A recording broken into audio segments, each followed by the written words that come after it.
guys, it's Tom here and welcome to the Real Madrid Manchester City post-match reaction show. And Man City and Guardiola have bottled it, have absolutely blown it big time. This is even worse than going out to Tottenham. I think this is the most embarrassing defeat in Manchester City's very short Champions League history. There was 88 seconds between the 90th and 91st minute Real Madrid goals, and Man City made so many mistakes. But this is more on the players than on Guardiola, because Guardiola made, I think, very few mistakes in this leg. In the first leg, I think Man City should have won like 4-1, 5-2, something like that. The tie should have been over. Even in the first 20 minutes of the first leg, Man City should have been 4-0 up. But Real Madrid have this black magic voodoo. They just have a grip on this competition like no other team. This is Real Madrid's 17th Champions League final, and from the previous 16 Champions League finals, Real Madrid have won 13 of them. And they looked down and out against Paris Saint-Germain.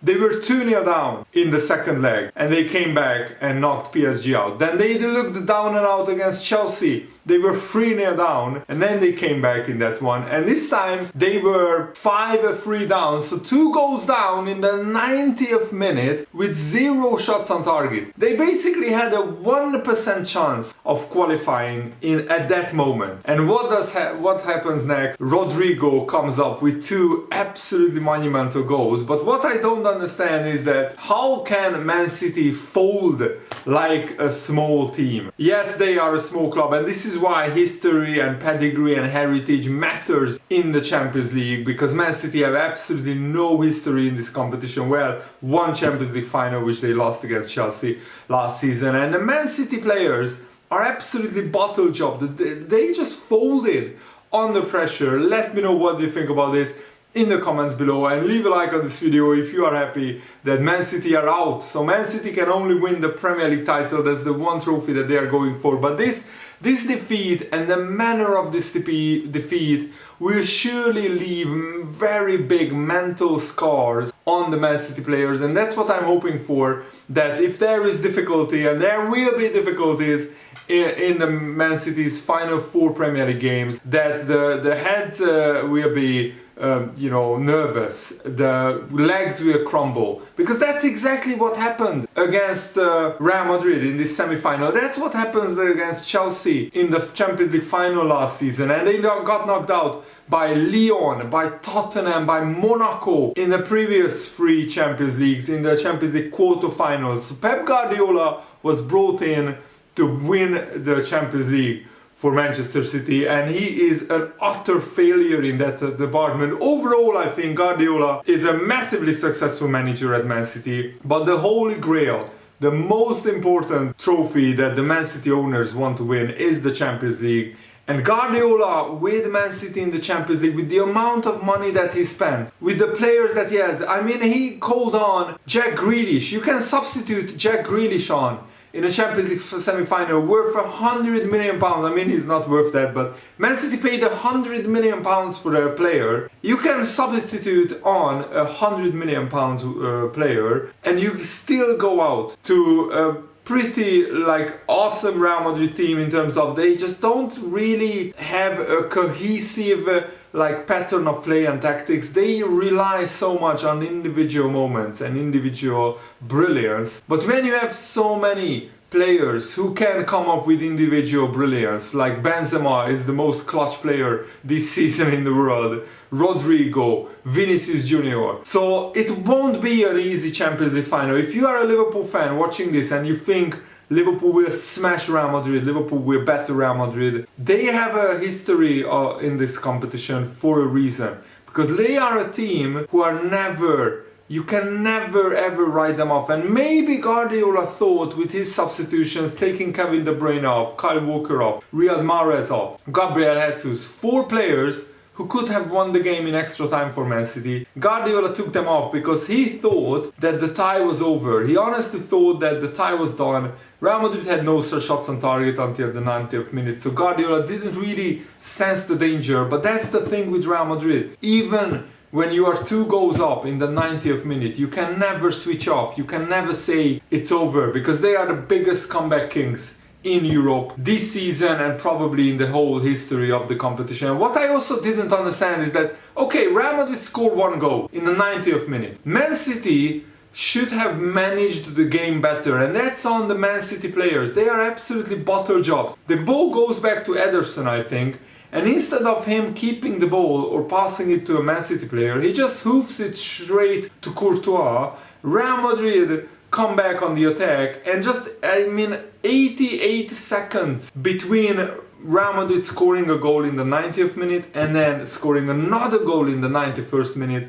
And they could have even won it in a normal time. But there were like 7 or 8 minutes in total between the 3 Real Madrid goals. So Man City, from being in a comfortable 2-goal lead, they conceded 3 goals in 8 minutes or something like that, and they were out of the Champions League, because that mentally they were absolutely shot, absolutely done after Real Madrid scored a penalty. There was a debate whether it was a penalty or not, but I think it was a penalty, because Benzema touches the ball past Ruben Dias, I think, and then Ruben Dias kicks his leg. Benzema got to the ball first. It's a daft challenge. It's a very risky challenge in extra time. Why are you lunging in like that? Why not just allow Benzema to take the ball away from goal? Because he was not going through on goal. He was at an angle going away from a goal. So I didn't really understand that. And also, in the second half of extra time, Man City offered absolutely nothing. No threat, no penetration.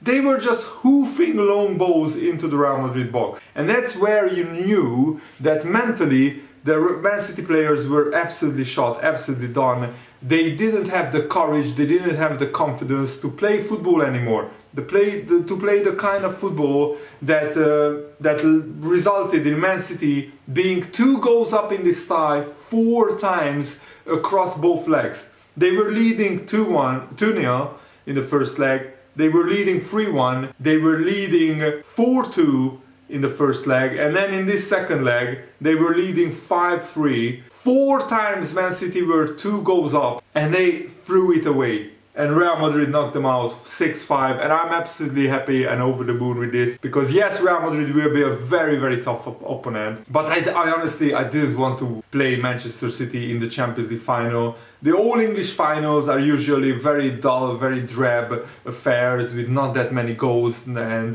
because the teams just know each other too well. And if Liverpool end up losing to Real Madrid, it's much easier to stomach than losing to Manchester City. Man City winning their first Champions League trophy against Liverpool is the worst nightmare of all Liverpool fans. I did a poll on my Twitter yesterday, and like literally like almost 90% of people said that they want Real Madrid in the Champions League final. Let me see the latest results. So yeah, 88% of my followers, who are mostly Liverpool fans on Twitter, by the way, follow me if you haven't already, have said that they want Real Madrid in the final, and it's going to be an absolutely brilliant and epic Champions League final. And remember, in 1981 Liverpool beat Real Madrid 1-0 in the Champions League final. It was the European Cup back then, in the Parc des Princes in Paris. We are playing in Paris again, and we can beat Real Madrid again. I think Liverpool will do a lot of research on them. What we need to do is we need to take our chances in the Champions League final.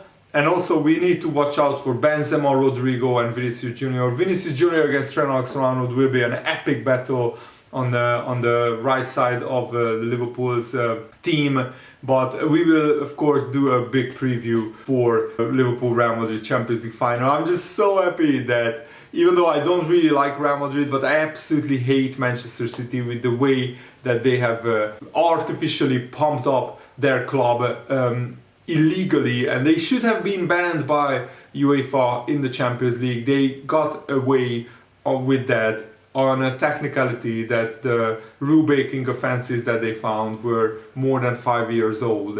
And that's just absolute bullcrap in my opinion. Man City should have been kicked out of the Champions League for the last 2 years, but they did it anyway. Man City got themselves knocked out anyway from the Champions League twice now, you know. And Guardiola, in like 5 or 6 seasons, has 0 Champions Leagues. He got knocked out by Lyon, Monaco and Tottenham, 3 much smaller clubs with much smaller budgets than Man City. And also he lost the Champions League final against Chelsea, that was on him. This semi-final second leg is more on the players, but Guardiola has to take some responsibility for this as well. And Liverpool have 6 of their biggest games coming up in their entire history. This is probably one of the biggest, most significant months in Liverpool's history. In May we play Tottenham, we play Aston Villa away, we play Wolves, and also we play the FA Cup final against Chelsea, we play the Champions League final against Real Madrid,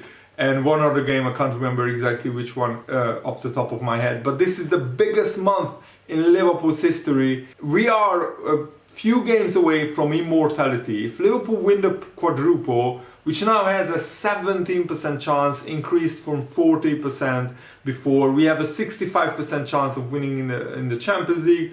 We have a 64% chance of winning in the FA Cup, according to the bookmakers, and we have a 35% chance to win in the Premier League. But this game, and I know it's only the Champions League and not the Premier League, but this game, the way Man City got knocked out, and they will be absolutely devastated. They will be on the floor mentally and also somewhat physically, because they played a grueling 125 minutes as well. Now, by the way, I thought the referee should have given more extra time after the 120 minutes were gone, because there was so much time wasting from Real Madrid. And you can expect all the shithousery, all the time wasting and everything that you can expect from Real Madrid in the final. I'm not looking forward to that. And they will try, of course, to injure as many of our players, just like they did in 2018. But Liverpool are up for revenge, and Salah was very honest after we got knocked out. We knocked out Villarreal. He said he wants Real Madrid to play in the final because we have unfinished business against them, and Salah will be 100% on it. 100% motivated against Real Madrid. So I'm really looking forward to the Champions League final, but it's going to be a very tough game. Make no mistake, I don't think it will be an easy game. Many Liverpool, because of course Liverpool probably have the better starting 11 than Real Madrid, but in the Champions League final, especially against a club like Real Madrid, who have the biggest pedigree in this competition, it will be extremely tough, extremely difficult. And Liverpool have to be spot on tactically for the whole 90, 95 or 120 minutes, however long it will be. But come on Liverpool, we can do it. I'm really looking forward to this. Thanks for watching guys, hope you enjoyed this. Have a nice day. See you later. Goodbye.